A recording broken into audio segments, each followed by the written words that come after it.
name is Macy and I am 30 years old. I am here to talk about how I let go of my leeching in-laws and husband.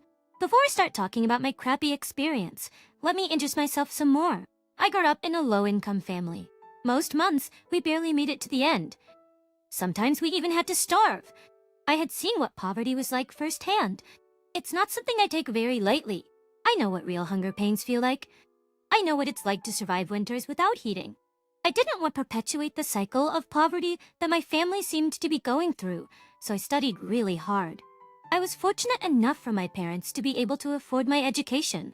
There was not a single day that went by when I wasn't buried in my books. All of my days studying, I got a full ride at my dream college. While at college, I picked up various odd jobs to keep myself afloat. If I had any extra money, I would send it back home to my parents. It was in my junior year of college that I met my husband, Sam. At the time, I was working as a barista at a cafe that was pretty popular among the students of my college. One of my coworkers at the time was Sam. We were somehow always stuck with opening and closing duties together, so as we worked, we began making small talk with each other. Soon, it got to a point where I eagerly waited for my opening and closing shifts, because I loved working with Sam. Sam felt that way too because he asked me out. I said yes, and we ended up going on our very first date to the amusement park. We started seeing each other seriously. We were pursuing different fields, but both graduated at the top of our classes. We got placements with these amazing firms. They were a great starting point for us. We moved in together 5 months after graduating. We worked at our first jobs for about another year. We didn't make amazing money, but we made enough to get us by. Now, here's where Sam and I did things differently. While Sam chose to continue working with his firm and wait for promotions, I quit mine and started working at a different place. I was immediately given a small pay raise with my new job, and I kept doing that for a couple of years before I was easily making twice Sam's salary. Sam had gotten a couple of raises, but that was about it. I had told him on multiple occasions to follow what I had done, but he said that it was too much work for him. Obviously, with this large gap in our incomes, Sam wanted to make some changes to how we manage household expenses. We've been splitting everything 50-50, but then Sam didn't want to do that anymore. I've been needing to talk to you about something. What about, darling?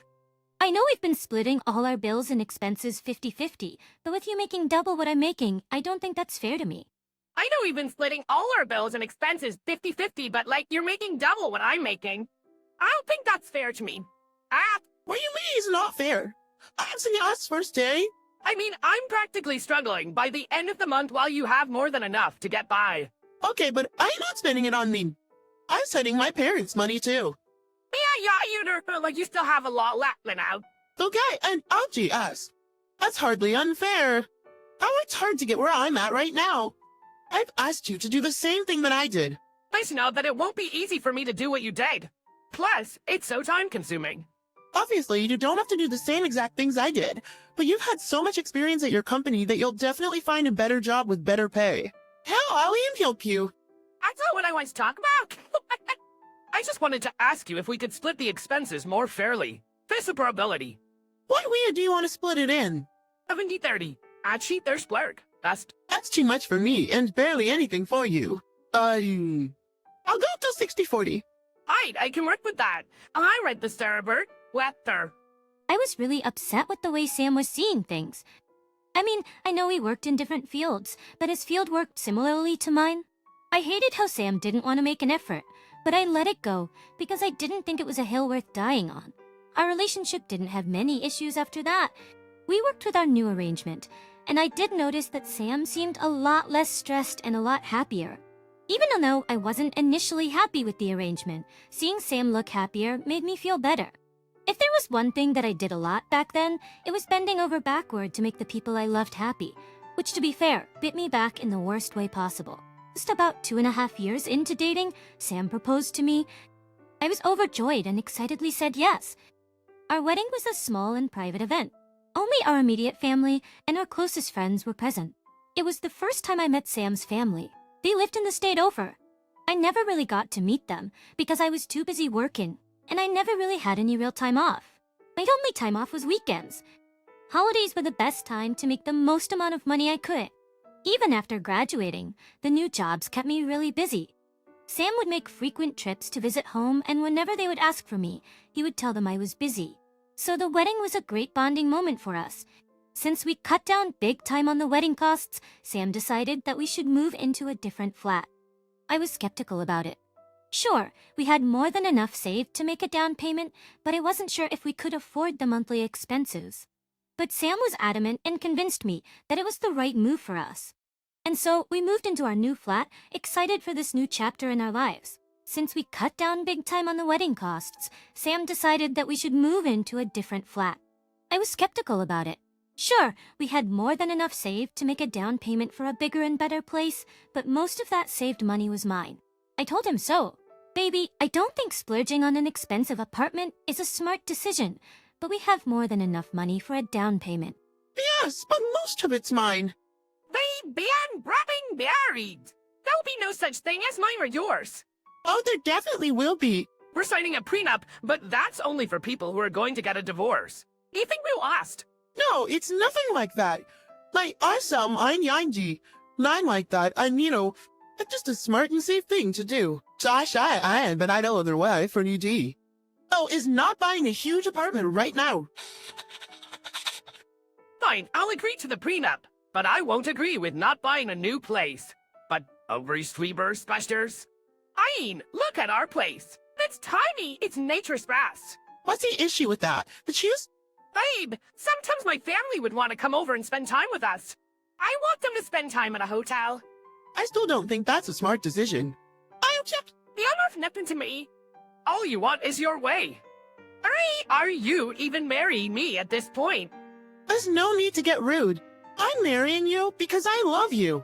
Just because I don't agree with everything you say. It doesn't mean I love you less. Please, you'll appreciate it a lot in the future.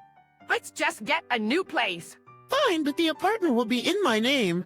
I will state that. Guy, there's beds in every way. Our new place was a penthouse. It had 2 bedrooms, 2 baths, and 1 office. Thankfully, it was not in a very happening area, so it was very affordable. I had also gotten a huge promotion at work that month. I was promoted to head of my division. Sam and I celebrated big the night after I learned of my promotion, and it was the best night of my life. But then tragedy struck. First, Sam lost his job because he wasn't doing his job properly. I was upset, but I couldn't show it because I had to be supportive of Sam. He wallowed in his depression for a while. There was no need for him to work because I made more than enough for both of us. But still, I wanted Sam to contribute in some way, especially because we were planning on starting a family. If we were going to have kids, we were going to need a lot of money, but Sam never seemed to listen. I decided to just let him be for a while and try and push him to work in a couple of months. Then tragedy struck again. Sam's family, about 2 months after Sam lost his job due to some faulty wiring, there was a fire at Sam's home. Thankfully, aside from some very small injuries, everyone was safe and fine. The house wasn't completely burnt down, but it would take another 8 to 9 months to get repaired fully. Injuries, everyone was safe and fine. The house was completely burnt down, but it would take another 8-9 months to get fully repaired. The news of the fire distressed Sam a lot. He didn't sleep the entire night and kept checking up with his parents and his younger siblings. They were staying in a motel for some time, but obviously couldn't stay there until their house got renovated. So Sam approached me the next day. Babe, I have something kind of big to ask of you. Get first, Nest. I was wondering, do you think we could invite my parents to stay here with us until their house is renovated? They have no other place to go to, and they can't keep living a motel. Precious glue. It's expensive and impractical, you know. Of course. Still teacher summer. They keep up my family, too. There's more than enough space here for them. They're in my new one. Are you sure?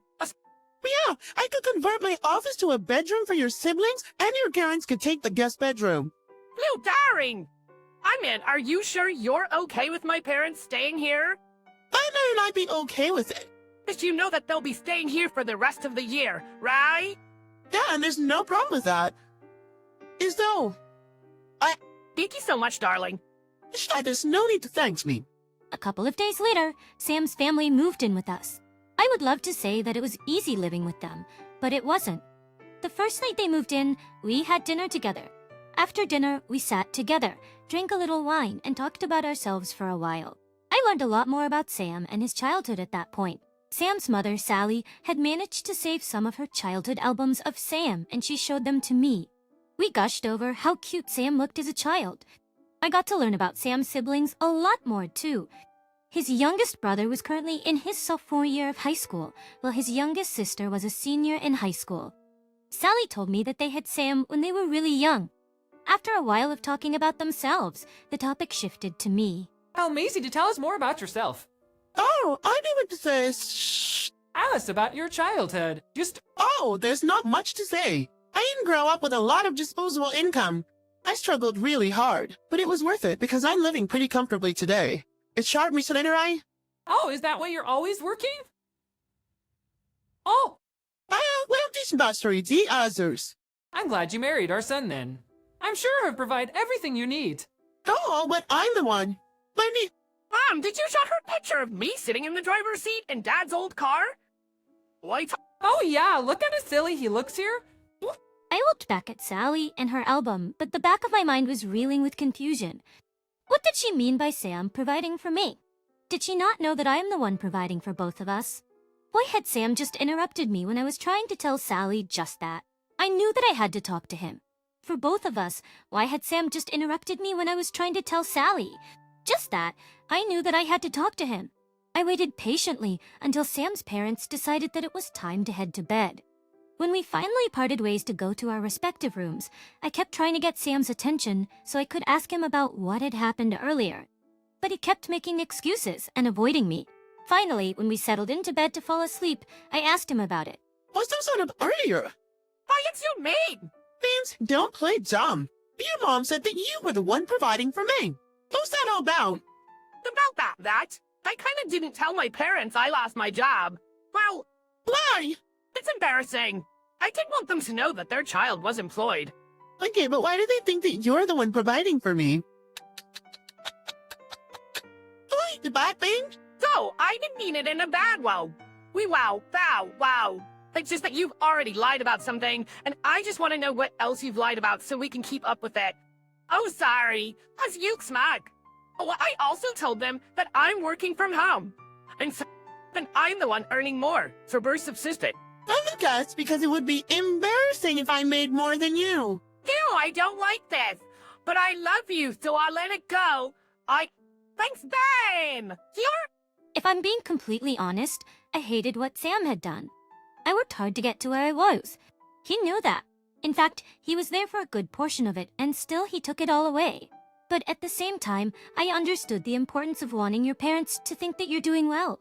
Basically, I hated it, but I understood it. The first week his family stayed with us, everything was pretty good. But then their true colors came out.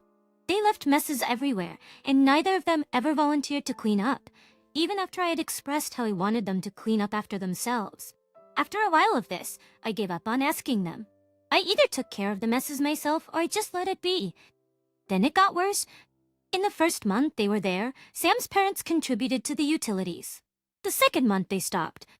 Honestly, I was fine with it, even though I was a little upset. What I was not okay with was Sally accompanying me or Sam on our grocery trips and picking out the most expensive things and expecting us to buy them. On top of all that, they ran up our electricity and water bills like crazy.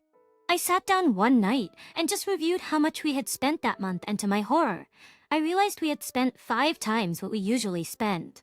So the next day, while we were all eating lunch together, I brought it up with Sam's parents. I don't know how to bring this up without making things awkward, but respectfully, in the nicest way possible, I need to ask you guys to cut down on the spending. You mean, my dear self for seriously, erst. I mean, you guys buy a lot of expensive stuff at our expense, and you guys have run up our water and electricity bill by too. You not to town get to tell us what to do. Oh no, the brass was manner. I don't mean it in any rude way. It's just our expenses this month have been 5 times what we usually spend.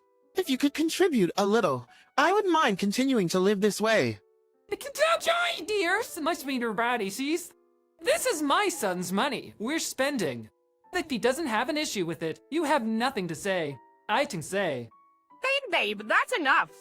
I knew she was my mother-in-law, but she was staying in my house. She did not get to speak to me that way. I politely asked her to curb her spending, and she was so rude. And to make matters worse, Sam hadn't even backed me up. Hell, I wouldn't have minded if he kept his mouth shut. But he took his mother's side, and I did not like that one bit. I went to bed furious. I didn't speak to Sam or his family. The next morning, I got up and went to work. I came back, and Sam was waiting for me in the room. He began yelling at me for confronting his parents like that. I told him to keep his mouth shut because he was the worst of them all. He had no say in anything, and I was going to make sure it stayed that way. Sam tried to tell me that his parents had gone through so much and asked me to just humor them for a little while. And I told him that if he wanted to humor them, he could do it at his own expense. I reminded him whose house they were living in. I told him that if they kept this behavior up, I would throw all of them out, including him, without an ounce of remorse. Sam didn't talk much to me after that for a week. Sam's family's behavior only got worse. They got increasingly invasive. They rarely allowed my privacy. If I was reading a book in my room, one of Sam's siblings would come in and sit next to me. If I was cooking food, Sally would walk in and tamper with my food so it would fit the family's tastes. If I was working out at the complex's gym, Sam's father would be there. I had no space for myself. Initially, all of this was okay. But when you start to feel like your space is no longer yours, it's painful.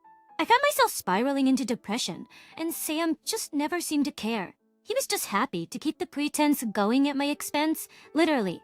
The final nail in the coffin was when I returned home from work really late. I didn't want to talk to or interact with anyone, so imagine my irritation when I walked into my house and heard loud laughs from a lot of women coming from my dining room. Irritation when I walked into my house and heard loud laughs from a lot of women coming from my dining room. I walked over to the dining room to see what was going on and saw Sally surrounded by a bunch of women. I coughed to draw attention to me and politely asked Sally what this was all about. Sally perked up when she saw me and walked around the table to stand next to me. She then introduced me to her friends. Everyone, this is my lovely daughter-in-law. Have you ran smashed then? Oh wow, she's really pretty. But yeah, thank God she has it looks. I thought did her a favor by marrying her. Excuse me? She missed to be so poor. If it wasn't for my amazing son, she'd probably be on the streets. Brides. No, I didn't. You know what? I'm divorcers. I'm sick and tired of all of you. Macy, calm down. What are you talking about? I'm not the poor one. My stupid son is. I'm the breadwinner of this family, and every single one of you are a bunch of freeloaders. Cynthia, there's cards in last week's stash. I've had enough of your family's rude and disrespectful behavior. Not once have you expressed any gratitude that I've shown. Not once have you lent me a helping hand around the house. All nuts have you paid for anything. All you did was spend a fortune that was mine. Oh, please, even if you are the breadwinner right now. This house is in my son's name. Now, how we live here isn't a problem. We'll stop the overspending, but we'll live here on our own terms. My God, what has your son not lied to you about? This house is in my name. I'm the one that paid the most of it. I'm the one still paying it off because your no-good son is unemployed. Oh my God, Grace! Are you a match? I'm done. Nish, I want your eyes out. I'm meeting all of you, including Sam, by the end of this month, by his son. I'll send you in a fiddle, this mother the day after. I don't care if you guys are left in the streets, but I deserve better than this. I left my place and went to stay with one of my friends. I was so drained from my emotional outburst, I didn't realize how much anger I had in me until that moment. It felt good to get it all out. An hour later, my phone was blowing up with calls and messages from Sam and his parents. Sam was angry with me for revealing everything to his parents, while Sally was mad at me for humiliating her in front of her friends. Sam's dad was the only one actually begging me to let them stay there. I felt so many emotions that I decided to just not dwell on them. There was only one thing I wanted, and that was freedom. Just freedom from my in-laws and my lying husband. I had the notice written up the next day. I had also filed for divorce and got the papers written. The notice was written up the next day. I had also filed for divorce and got the papers ready. The day after that, I went over to deliver the papers to Sam's family. Initially, Sally and Sam started yelling at me. Sam then changed his tune and asked me not to leave him. But I was so numb from the past few months of torture, disrespect, and lies that I didn't bat an eye at his tears. I felt a little bad when Sam's dad and siblings asked me to let them stay, so I told them they either had to pay rent at the market price or get out. The rent for such a large apartment was obviously a lot and out of their budget. They ended up moving out. Sam knew better than to contest the divorce, because if he did, I would have found a way for him to pay me back everything he owed me. I was sad that my relationship had come to this, but at the same time, I was finally independent and able to take pride in my accomplishments. I realized that I'm never going to bend over backwards for anyone, no matter how much I love them. I'm never going to let anyone use me ever again, and I think that's something everyone can take away from this. So remember to always live your best life and always be true to yourself. That's the one thing that makes life worth living. Thank you for listening.